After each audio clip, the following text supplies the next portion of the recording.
Bom dia, professora. Bom dia, turma. Eu me chamo Vitória Medeiros, é lá 10.000.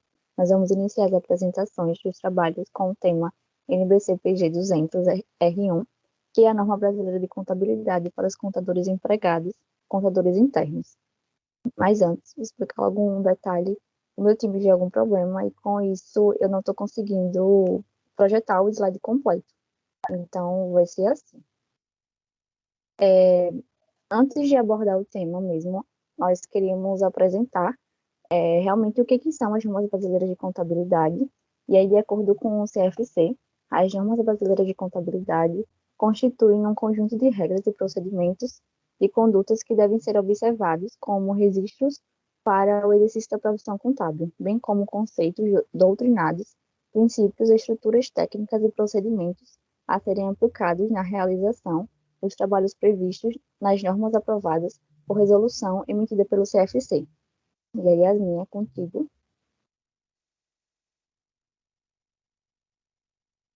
Então, para a gente começar a introduzir o trabalho, precisa ter em mente que essa norma, a NBC PG 200, ela já foi revogada.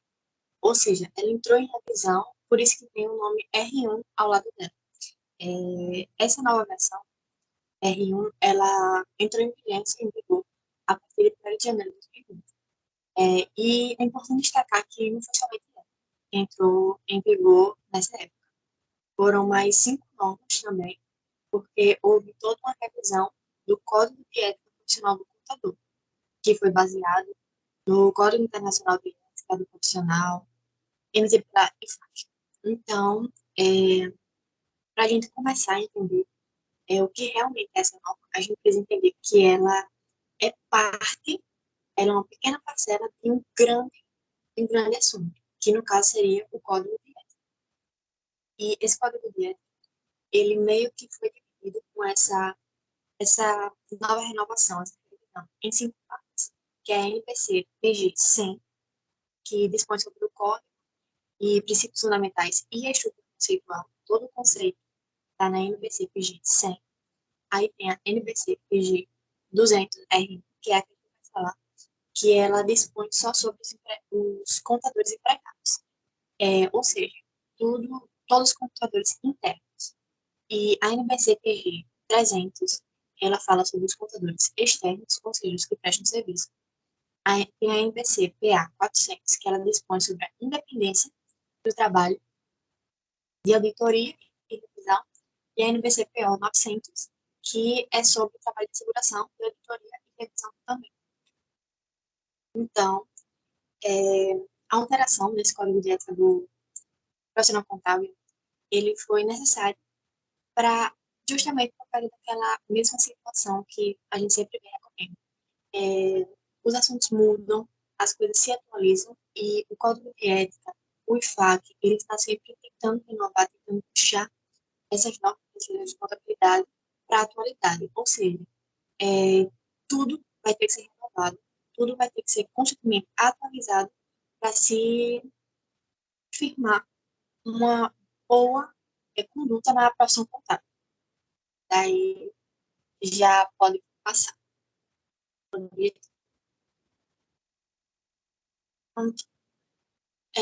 Com relação ao objetivo dessa norma, agora realmente falando da NBC PG 200, como eu falei, essa NBC PG 200, ela é baseada principalmente no Código de Ética do Profissional Contábil. Mas ela não é uma norma que ela tem conceitos. Não, ela não tem conceitos. A única, assim, visibilidade dela, o único objetivo dela é fazer com que o profissional contábil saiba o que fazer. A questão toda de conceito, de estrutura conceitual, ele vai se encontrar na NBC-PG 100. E é justamente essa NBC-PG 100 que ela está lá para mostrar esses conceitos. E a NBC-PG 200, que é a que a gente vai falar, é como as pessoas vão aplicar, os contadores vão aplicar aquela outra norma, a 100, no dia a dia. Ou seja, o objetivo dessa norma está ligado à adoção de uma conduta ética da contabilidade na questão dos contadores internos. Porque no dia a dia o contador ele é exposto a grandes possibilidades de fraudar documentos, burlar sistemas, orçamentos, entre outras coisas que a gente sabe que acontece. E essas normas, eles vieram justamente para tentar evitar essas coisas, para fazer com que a contabilidade ela consiga ser o mais ética possível, os profissionais contábeis sejam o mais éticos possíveis. Então, essa norma, ela descreve, como eu já disse, a estrutura conceitual da NBC-PG 100, e ela não descreve todas as circunstâncias e relacionamentos que podem ser encontrados com o contador interno, mas ela também explica que muita gente não sabe, mas contador interno é aquele contador que ele é empregado, ou seja, ele é contratado na função executiva, ou seja, ele trabalha em alguma área, comércio, indústria, de setor público, que ele é contratado para servir aquela auditoria, não, aquela contabilidade. Então, é importante ressaltar que essa norma, ela vale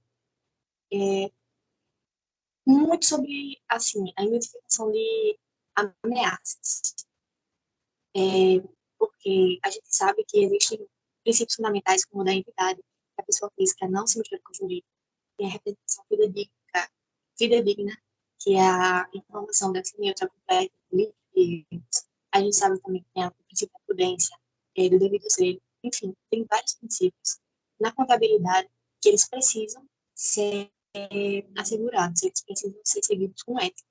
E essa norma, essa NBC-PG 200 que a gente vai falar, ela trata em como a gente deve lidar com os conflitos, com as ameaças que aparecem, para que o profissional contábil ele não saia da linha, ele permaneça quieto.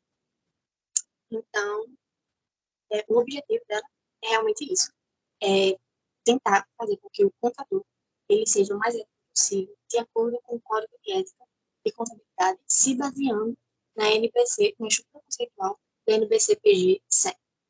Pode passar. E agora, adentrando realmente a norma, o que a norma trata, nós temos já a seção 200, que se diz respeito à aplicação da estrutura conceitual profissional da contabilidade em empresas. E aí, segundo a norma, a mesma tem o objetivo de demonstrar os requisitos e o material de aplicações para os contadores empregados, no caso, os contadores internos, que aplicam a estrutura conceitual. Desta forma, o normativo tem como objetivo principal a forma como profissionais de contabilidade devem se portar de maneira correta e coerente com a profissão.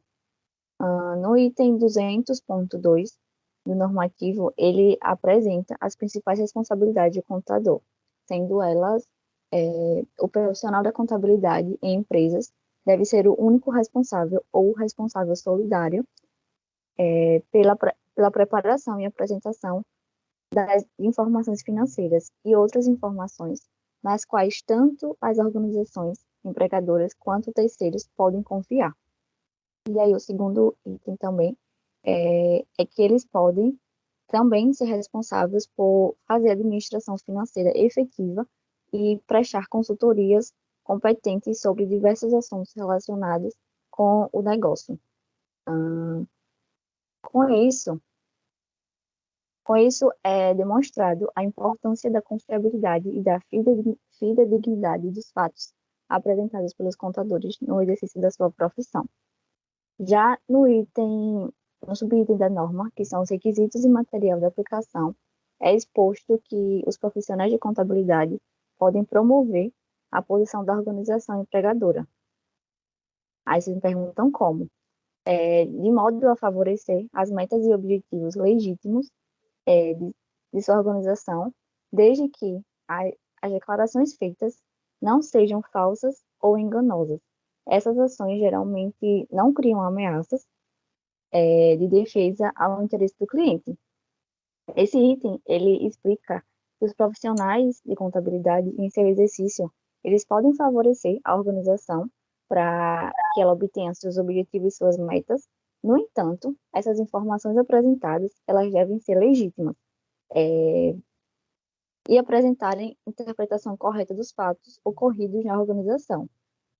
Sendo essas corretas, as mesmas não apresentam ameaças aos interesses do cliente, nem ao uso da profissão em si.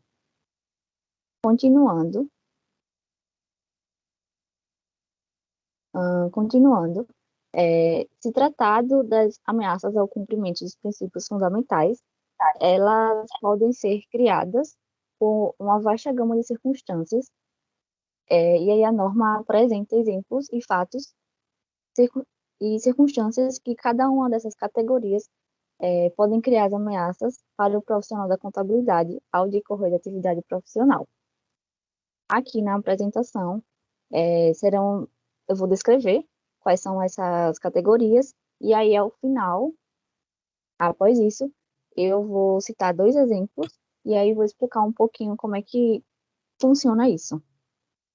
Das categorias, nós temos a ameaça do interesse próprio, a ameaça da autoversão, a ameaça de defesa do interesse do cliente, a ameaça da familiaridade e a ameaça da intimação. Agora, que já foram apresentadas essas categorias, de ameaça para o profissional, eu irei argumentar sobre alguma dessas categorias, ou, na verdade, somente uma, que vai ser a ameaça de interesse próprio, que dentro do código de ética ele traz várias situações, e aí eu vou apresentar duas, e por duas aqui com vocês, que no caso o profissional da contabilidade que tem um acesso, ele tem um acesso a ativos corporativos de uso pessoal, e a outra situação se trata de o profissional da contabilidade que recebe a oferta de presentes ou tratamento especial do fornecedor da organização empregadora. E aí, no primeiro exemplo, é possível perceber que o contador faz uso do ativo da empresa. Contratante. Esse fato se torna uma ameaça, visto que o ativo da empresa é misturado com o do contador. Além dele, ele detém de benefícios pessoais dentro da atividade profissional, o que é errado. Assim como na primeira situação, a segunda também o profissional detém benefícios pessoais e tratamento especial dada a sua atividade, o que o torna uma ameaça para a profissão. E aí, partindo para a avaliação das ameaças, esse julgamento do nível de ameaça pelo profissional da contabilidade pode ser afetado pelo ambiente de trabalho dentro da organização empregadora e seu ambiente operacional. Com isso, eu trago 2 exemplos. A liderança, que enfatiza a importância do comportamento ético e a expectativa de que os empregados agirão de forma ética. E a segunda situação sistema de supervisão corporativa e outras estruturas de supervisão e controles internos robustos. Nesses 2 casos, observa-se que o ambiente e a execução do trabalho são influenciados e afetados pelas ameaças que ali existem. Da mesma forma que também podem ser influenciados por posturas e posicionamentos de liderança, quando assim são enfatizados e aplicado o comportamento ético e a supervisão e o controle robusto que assim foram descritos nos casos acima. E aí, seguindo para a comunicação com a governança, nesse momento, a comunicação precisa ser direcionada à pessoa correta e responsável pela governança, pois os mesmos precisam ser adequadamente informados para que não ocorra conversas paralelas entre os colaboradores da equipe e funcionários, e desta forma, a comunicação estará mais alinhada com a empresa. Após determinar a quem deve se reportar, o profissional de contabilidade deverá se atentar a 2 considerações. A primeira a natureza e a importância das circunstâncias, e a segunda é o assunto a ser comunicado, pois essa comunicação ela deve ser assertiva e eficiente, não podendo haver brechas a outras interpretações. E aí, continuando, duas observações que o profissional de contabilidade ele deve se atentar no processo de comunicação, caso ele se comunique com a pessoa que já tinha responsabilidade administrativa na empresa, assim como a responsabilidade pela governança, ele já deve estar satisfeito que a comunicação com essas pessoas informa de forma adequada a todos os que exercem papel de governança com os quais ele, ele de outra forma se comunica. Então, ele comunicando a uma pessoa que já tem essas duas atribuições, ele já está satisfeito com essa comunicação. E com isso eu passo a fala para a Yasmin, para continuidade. Após essa sessão de eventos, vamos ver agora a questão da sessão 210, que é sobre conflitos de interesse. Antes de focar nessa sessão 210, é importante ressaltar que em todas as sessões desse NPC-PG do NEC da Sinop, ele sempre está dizendo o seguinte: os profissionais de contabilidade devem cumprir com os princípios fundamentais e aplicar a estrutura conceitual descrita na seção 120 da NBC-PG 100 para identificar, avaliar e tratar ameaças. Ou seja, antes que a gente possa realmente se aprofundar no conflito de interesse, essa seção sempre, que ele sempre está mostrando em todo início da norma, em toda início de sessão dessa norma, ela basicamente descreve os requisitos e o material de aplicação, incluindo uma estrutura conceitual para auxiliar o profissional contábil no cumprimento dos princípios fundamentais. Ou seja, em quase todas as sessões dessa norma, a gente vai encontrar algum conflito, alguma ameaça que vai referir a algum princípio fundamental da contabilidade. Por exemplo, nesse conflito de interesse, seção 210, ele em conflito de interesse, basicamente, cria ameaças ao cumprimento do princípio da objetividade. E ele pode criar ameaças também ao cumprimento dos princípios fundamentais, mas principalmente o da objetividade. E essas ameaças, elas são criadas quando o profissional de contabilidade, ele realiza uma atividade profissional realizada com assunto particular para duas ou mais partes, e essas partes, elas se chocam, ou seja, existe um conflito de interesses entre essas duas partes que o profissional contábil está prestando esse trabalho.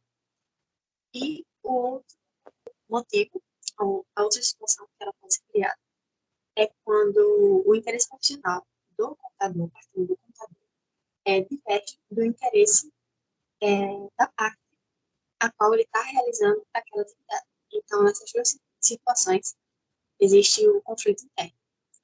E os conflitos de interesses, eles sempre vão ser prejudiciais à organização, porque, de certa forma, elas vão conseguir atrapalhar a aplicação dos princípios fundamentais dentro da entidade, quaisquer que seja ela. E, por exemplo, um exemplo muito claro, que até a própria norma ela traz como exemplo principal, é a questão de tipo. Digamos que o profissional, ele trabalha com uma entidade e ele passa a trabalhar em outra. E ele sabe uma informação confidencial importante da empresa antiga que ele trabalhava. E ele se aproveita dessa informação que ele tem para se dar melhor nesse novo trabalho. Ou seja, é uma entidade prejudicando a outra. E isso daí gera um conflito de interesses. Ou seja, os profissionais eles sempre têm que prestar muita atenção nessas situações dos conflitos de interesses, porque é, por mais motivos eles conseguem ameaçar, como a própria norma disse, a entidade, o trabalho, o profissional contábil, e dessa forma isso daí não conduz com o código de ética. Dessa forma, o profissional de contabilidade ele não deve permitir de modo algum um conflito de interesse ele comprometa o julgamento profissional ou comercial dele.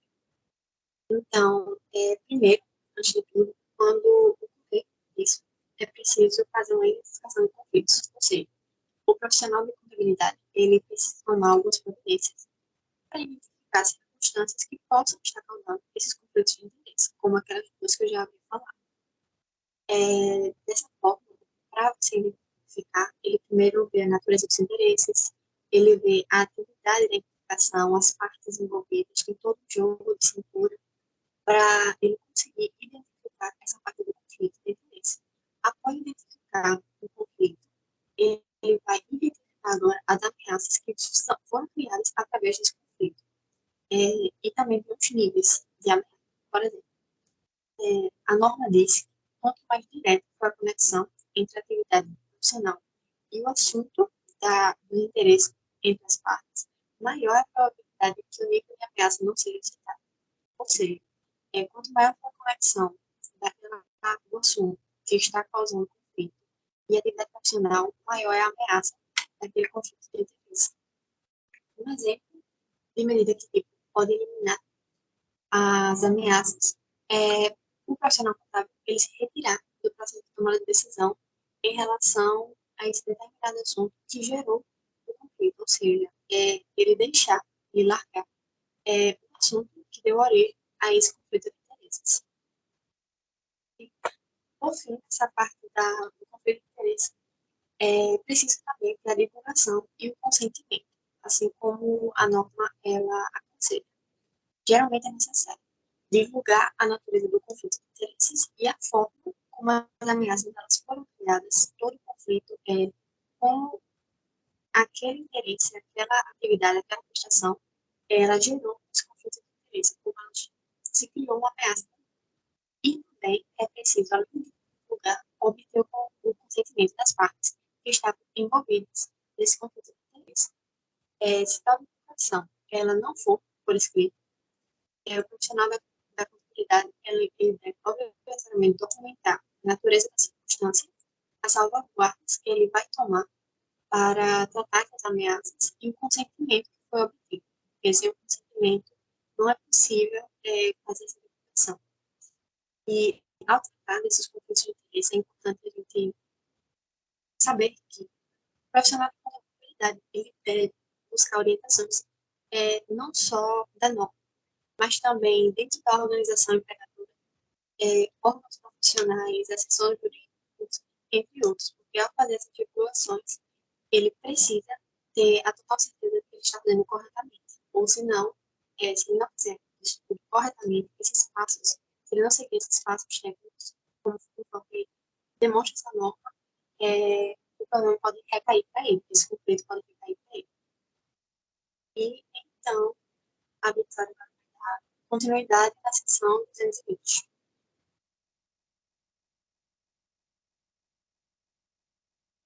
Agora, se tratando da seção 220, ela tem como objetivo de descrever os requisitos específicos e o material de aplicação pertinente para, literalmente, a aplicação da estrutura conceitual, nas circunstâncias que eu vou descrever agora. Quando a preparação ou a apresentação de informações cria uma ameaça ao interesse próprio de intimi- intimidação ou de outras ameaças ao cumprimento de um ou mais dos princípios fundamentais. Quando os requisitos e material de aplicação, o profissional de contabilidade de todos os níveis da organização empregadora está envolvido na preparação ou a prestação de informações dentro ou fora da organização,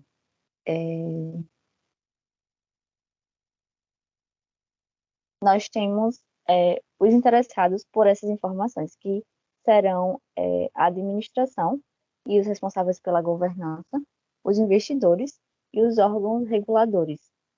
Ou seja, esses três personagens são os interessados pelos dados de dentro e de fora da organização, das quais são preparados e apresentados pelo profissional de contabilidade, visto que esses personagens descritos, no caso, a administração e responsáveis pela governança e os investidores, utilizam essas informações para o controle e tomada de decisão em sua administração e investimento. No entanto, Os órgãos reguladores usam os dados apresentados como forma de controle e regulação das leis, regimes ou acordos impostos à organização em si. Desta forma, essas informações podem auxiliar as partes interessadas a entender e avaliar os aspectos da situação da organização empregadora e na tomada de decisão a respeito dessa mesma organização. As informações podem incluir informações financeiras ou não financeiras que podem vir a público ou a ser tomadas a fins internos. A seguir, a norma apresenta, nessa seção estudada, no caso a 220, no item R220.4, critérios de preparação a apresentar as informações que a profissão da contabilidade deve seguir.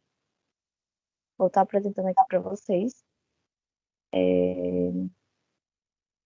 O primeiro é preparar ou apresentar as informações de acordo com a estrutura de relatório relevante, quando aplicável. O segundo item é preparar ou apresentar as informações de forma que não haja intenção de distorcer ou influenciar resultados contratuais. O terceiro é exercer o julgamento profissional. E aí nós temos 4 subitens que esse julgamento profissional condiz, que no caso é representar os fatos de maneira precisa e completa em todos os aspectos relevantes. Segundo, descrever de forma clara a verdadeira natureza das transações ou atividades comerciais. Terceiro, classificar e registrar as informações de forma tempestativa e correta. E, por fim, não omitir nada com a intenção de fazer com que as informações se tornem enganosas ou influenciam os resultados contratuais ou regulatórios de forma inapropriada.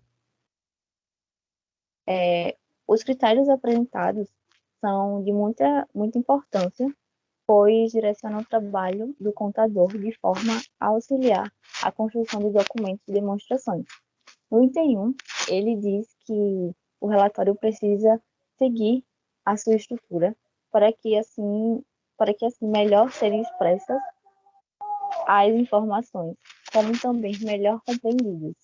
No segundo critério, fala sobre a confiabilidade e a fidedignidade das informações descritas nos relatórios, ou seja, os dados do relatório precisam estar condizentes com a realidade, de maneira que não haja intenção de distorcer as informações ou influenciar os relatórios contratuais. E, por fim, no item 3, complementa os outros critérios, enfatizando a importância da representação dos fatos de forma clara e verdadeira, e no tempo correto, da natureza das transações ou atividades comerciais, né? De modo a não omitir informações com a intenção de manipular os dados para influenciar os resultados. E aí, seguindo, quanto ao uso dos critérios na preparação ou apresentação das informações, o objetivo dessa sessão é preparar ou apresentar as informações demonstrando como se pode exigir o uso de critérios para fazer o julgamento profissional. Novamente, o profissional de contabilidade não deve usar esse critério com a intenção de distorcer as informações ou influenciar esses resultados contratuais. Ou seja, o critério acima listado deve sofrer o julgamento profissional adequado para que erros não ocorram. No entanto, o próprio normativo ele traz maneiras de quais os critérios podem ser mal utilizados. Repetindo, eles podem ser mal utilizados para alcançar os resultados inapropriados.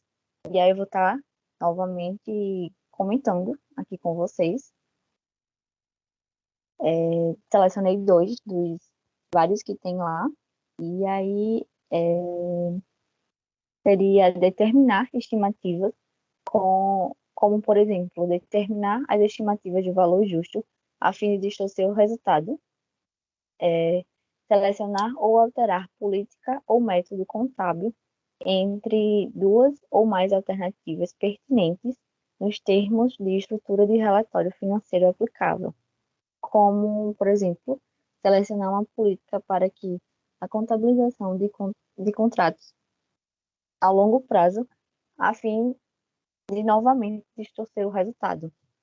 Desta forma, observa-se inúmeras discordâncias e o profissional de contabilidade pode optar por seguir, no entanto, com atenção e zelo ao trabalho, tais interpretações podem ser evitadas. Seguindo, como tratar de confiança no trabalho dos outros. Enfim, de acordo com a norma, o profissional de contabilidade que pretende confiar no trabalho de outro profissional, seja dentro ou fora da sua organização, deve exercer o julgamento profissional para determinar quais ações ele deve tomar. Com base no normativo, ele traz como fatores a serem considerados para determinar se a confiança de outros é razoável. E aí ele inclui alguns itens, que no caso é a reputação e a competência da outra pessoa ou outra organização e os recursos que ele tem disponíveis. Claro que a gente não vai confiar no trabalho de uma pessoa que a gente sabe que a reputação dela não é das melhores, né? E aí o segundo item é se outra pessoa está sujeita às normas profissionais e éticas aplicáveis. E da mesma forma, como é que a gente vai confiar no trabalho de uma pessoa que a gente não considera a mesma ética, né? Se ela não segue as normas, não está de acordo com o CFC aplica. Essas informações, elas podem ser obtidas de forma simples, a partir de uma associação prévia com outras pessoas, organização e organização, ou de consulta com com outras pessoas de outras organizações e afins.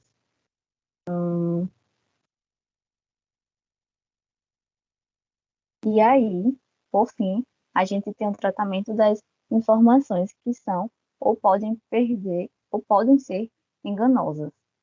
E aí a gente surge um trato especial, né?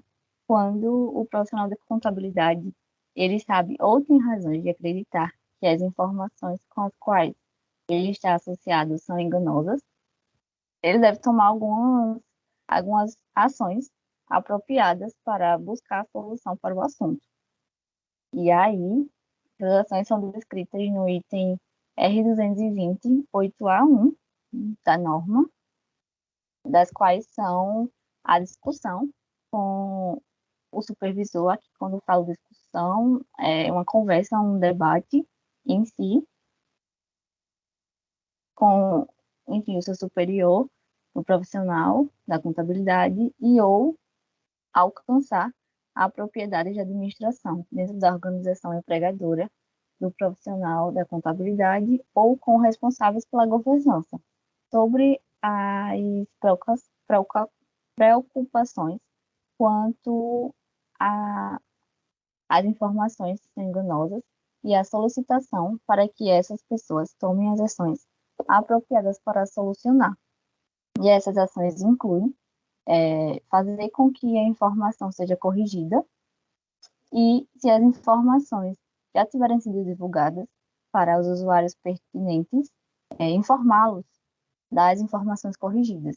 Então, seria basicamente, a informação não foi divulgada, eu somente vou lá e corrijo. A informação foi divulgada, eu vou lá, corrijo e aviso para quem é usuário pertinente dessa informação. E aí, a segunda situação é consultar as políticas e os procedimentos da organização empregadora, por exemplo, política de ética ou delação referente à forma de tratar esses assuntos internamente. E com isso eu concluo a sessão 220, passando para a Yasmin, dar continuidade à apresentação. Com relação à seção 230, ela é bem sucinta, é algo bem fácil de se entender, que a norma foi bem tranquila com isso, que é a questão da atuação da competência suficiente. E basicamente seria ela do seguinte, que o profissional de contabilidade, ele não pode, de forma intencional, enganar essa organização que ele trabalha. A gente estamos falando de contadores internos, ou seja, são pessoas que trabalham, são empregados. Então, esses profissionais eles não podem enganar a organização que eles trabalham com o seu nível de competência ou experiência. Ou seja, essa seção dos eventos, ela está totalmente ligada ao princípio da competência profissional do devido tempo. Porque o profissional, de acordo com o código de ética, ele só deve realizar a atividade se ele for competente o suficiente para atuar em tal atividade. E é basicamente isso que a iniciação dos executivos fala. Atuar sem uma competência suficiente, ele gera uma ameaça de interesse ao cumprimento do princípio da competência profissional e do devido direito. E isso vai totalmente contrário ao código de ética que já estudamos. Então, o princípio da competência profissional do devido direito, ele não pode ser quebrado por conta disso. Então, uma ameaça desse jeito, ela surge se o contabilidade profissional de contabilidade ele tiver tempo insuficiente para executar as tarefas que lhe foram dadas, se as informações elas vierem para ele incompletas, restritas, se ele tiver experiência, treinamento ou formação insuficiente, recursos inadequados, entre vários outros exemplos. E como a parte conceitual está na LBCPG, sem essa daqui, ressaltando novamente, é a parte técnica, ou seja, o que se deve fazer com isso acontecer. Então, as salvaguardas, quando isso acontecer, basicamente, o profissional contábil, ele deve ter assistência ou treinamento de alguém que tem a competência necessária para fazer aquele trabalho que ele foi designado e assegurar que há tempo adequado disponível para executar todas as atividades que lhe foram dadas. Se uma ameaça de cumprimento do princípio de competência e do devido zelo, ela não puder ser executada, o profissional de contabilidade, ele deve determinar que ele vai se recusar. Independente se o chefe dele forçar, pedir, implorar, ele deve se recusar a isso, ele deve se recusar a executar essa tarefa em questão, porque ele não é apto o suficiente, ele não tem aptidão para realizar aquele determinado serviço. Então, se o profissional de contabilidade determinar que a recusa é apropriada, ele deve comunicar também os motivos. Então, eu passo a falar para a Vitória com a sessão 240.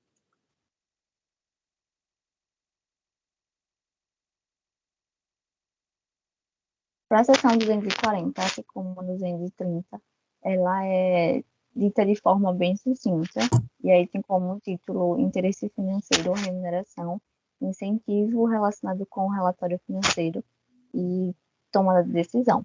O objetivo dessa seção é descrever os requisitos específicos e os materiais de aplicação pertinentes para a aplicação da estrutura conceitual nas circunstâncias expostas a seguir. Tais circunstâncias estarei apresentando agora, e aí é ter interesse financeiro ou ter conhecimento de interesses financeiros devidos por familiar, imediato ou próximo, que pode criar ameaças de interesse próprio ao cumprimento dos princípios e de objetividade ou confiabilidade.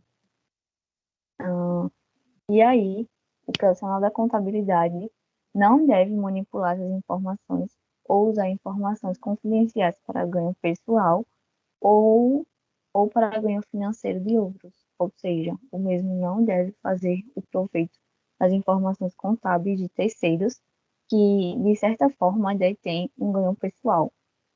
Nessa situação, é demonstrado que, em hipótese alguma, os profissionais de contabilidade devem aceitar incentivos financeiros além dos expostos em contrato, para que o cliente obtenha vantagem, seja com o fisco ou com os seus usuários.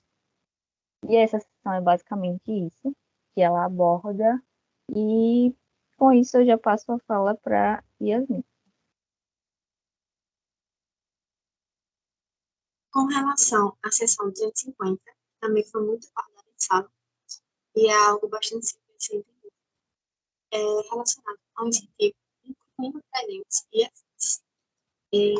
Essa seção, a oferta ou a aceitação de incentivos, ela pode gerar uma ameaça de interesse próprio, de familiaridade ou até de intimidação ao cumprimento dos princípios fundamentais.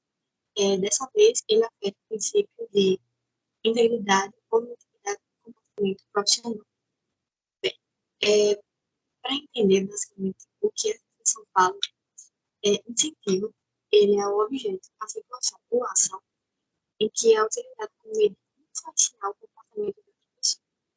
Não negativamente ou positivamente, mas somente influenciar. Os incentivos, eles podem variar de menor relevância a alta relevância. Eles se têm de diferentes formas, como a gente já viu, presentes, afins de entretenimento, nossas políticas, apoio de amizade, oportunidade de emprego, entre outras coisas. Bem, existe um incentivo proibido por lei, que em muitas jurisdições existem leis e regulamentos que tratam isso, tratam esse incentivo, incluir presentes, como suborno, como corrupção, e nesses casos, o profissional de contabilidade, ele deve, por obrigação, recusar esses incentivos. E muitas vezes esse incentivo também, assim como falando, ele vem com a intenção de influenciar o comportamento de maneira inadequada. Então, o profissional de contabilidade deve oferecer nem encorajar outros a oferecer incentivo que seja feito, mesmo que seja assim, feito com um bom intuito, mas pela norma é errado eticamente. Então, considera-se que o incentivo influencia de maneira inadequada o comportamento do próprio indivíduo profissional. E a violação a esse princípio de integridade surge quando o profissional contábil, ele oferece ou aceita ou encoraja os outros a oferecer esse tipo de incentivo para que haja uma intenção de influenciar de maneira inesperada o comportamento da outra pessoa. Bem, alguns exemplos, como sempre é mostrado no nome, de salvaguardas, o que é que o profissional contábil deve fazer quando ocorrer uma situação dessa. Informar a alta administração ou os responsáveis pela organização do trabalho sobre essa oferta e atará ou encerrar completamente a relação com esse trabalho. Essas circunstâncias, eles também podem criar o que essa norma sempre traz, ameaças. Mesmo se o profissional contábil ele tiver concluído de que não houve nenhuma intenção real, por esse pretexto, pode, digamos que um presente, sei lá, você fez algo bom na empresa. Mesmo que o profissional da contabilidade ele veja que não há nenhuma intenção real de influenciar, para eliminar esse tipo de ameaça, ele pode não vencer esse incentivo, evitar transferir a responsabilidade por qualquer decisão relacionada com esses negócios para outra pessoa que o profissional ele não tem motivo para acreditar que seria recebido como uma influência ruim, uma influência negativa. Dessa forma, quando o profissional ele toma conhecimento dessa vez que está sendo oferecido algo, por exemplo, familiar ou alguém próximo, ele precisa comunicar também a alta administração e cortar qualquer tipo de vínculo da sua família com esse responsável, esse oferecedor do incentivo incluído presentes. Agora passo para a seção 260. Quem vai continuar?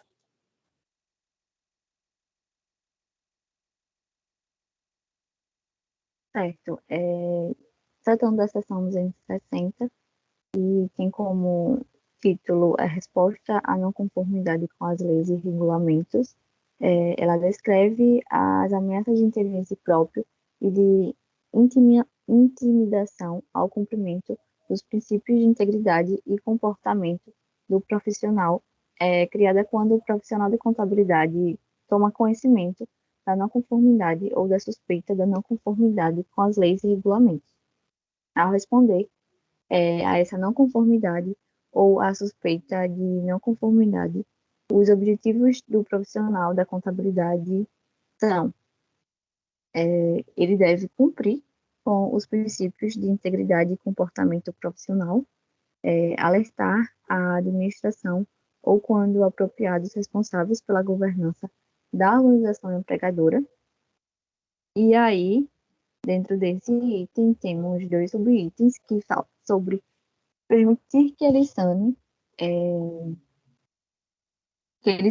e reparem, ou sanem ou reparem as consequências não, que não estão nos conformes identificadas ou suspeitas, ou impedir a não conformidade quando ela ainda não tiver ocorrido. E aí tomar as ações adicionais conforme apropriado ao interesse público.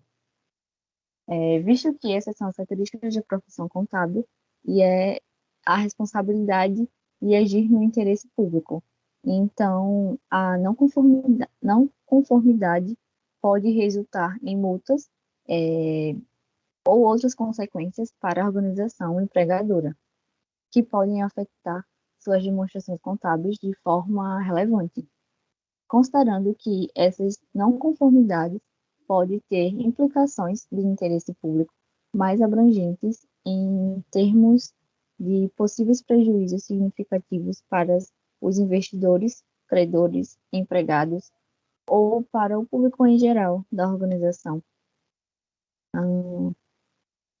E aí, em algumas jurisdições, há dispositivos legais ou regulatórios que reagem ao modo como o profissional da contabilidade deve tratar a não conformidade ou a suspeita da não conformidade.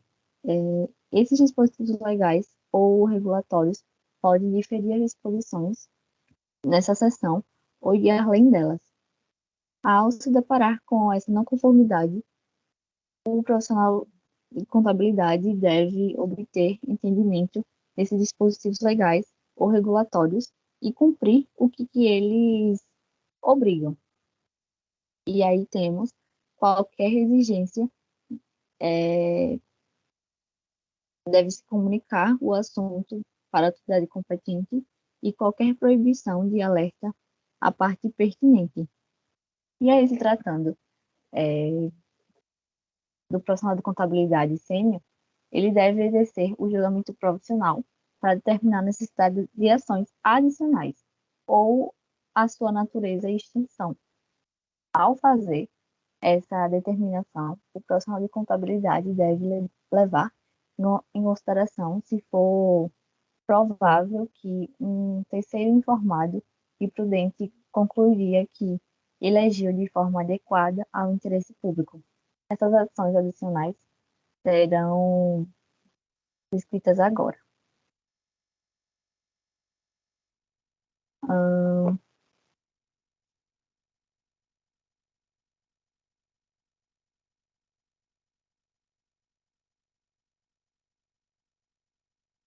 E aí, nós temos informar a administração da controladora sobre o assunto e a organização empregadora for membro do grupo, divulgar o assunto para a autoridade competente, mesmo quando não houver exigência legal ou regulatória nesse sentido. E, por fim, desligar-se a organização empregadora quando não houver mais jeito de seguir ali. E aí, por fim, já para os contadores não sênios, no decorrer do desenvolvimento dessas atividades profissionais, o profissional de contabilidade tomar conhecimento dessas informações relativas à não conformidade ou à sua suspeita, ele deve obter o entendimento do assunto. Esse entendimento deve incluir a natureza da não conformidade ou da suspeita da não conformidade e as circunstâncias nas quais ocorreram ou ainda podem ocorrer. Dependendo da, dependendo da natureza e da importância do assunto, o profissional da contabilidade pode também consultar de forma confidencial outras pessoas dentro da organização, empregadora, o órgão profissional ou assessores jurídicos. E aí, a gente conclui essa seção 260 e, por fim, vamos dar seguimento à seção 270.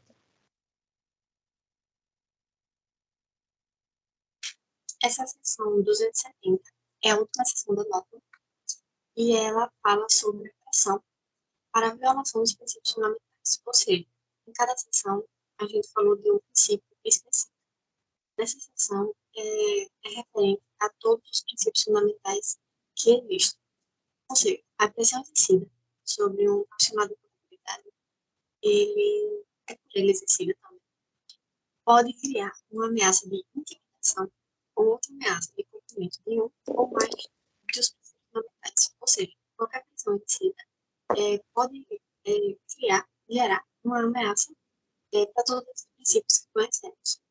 Então, a seção, ela descreve basicamente os requisitos específicos de um material de aplicação para quando isso acontecer.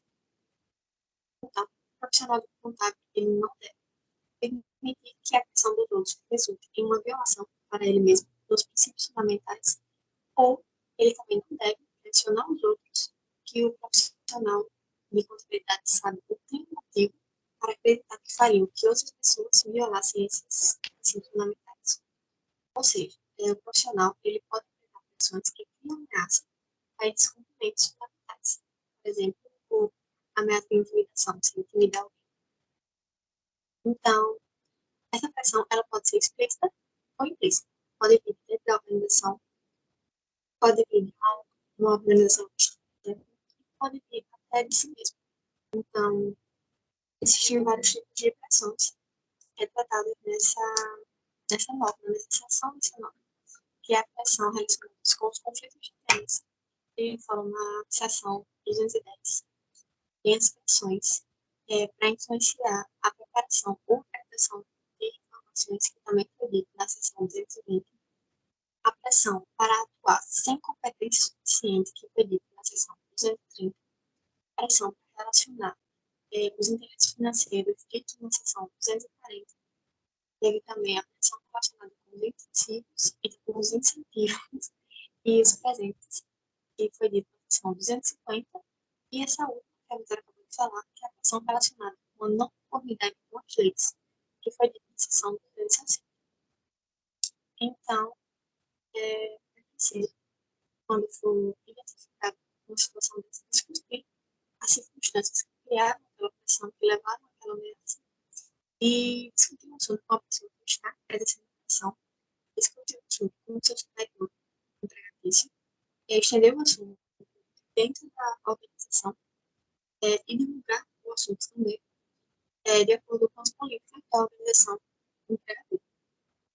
E uma medida que pode eliminar essas ameaças pela pressão é a solicitação para o profissional de contabilidade e reestruturação. Ou seja, para que ele não esteja o profissional que está sendo pressionado, não seja mais envolvido com a pessoa que está exercendo a pressão. E assim como outras sessões, assim como todos as outras técnicas que passam a passo, essa também precisa da documentação. E o profissional ele deve documentar os fatos que estão acontecendo, as comunicações e as partes que estão envolvidos nesse caso, as suas obrigações que foram consideradas e como o assunto ele foi tratado.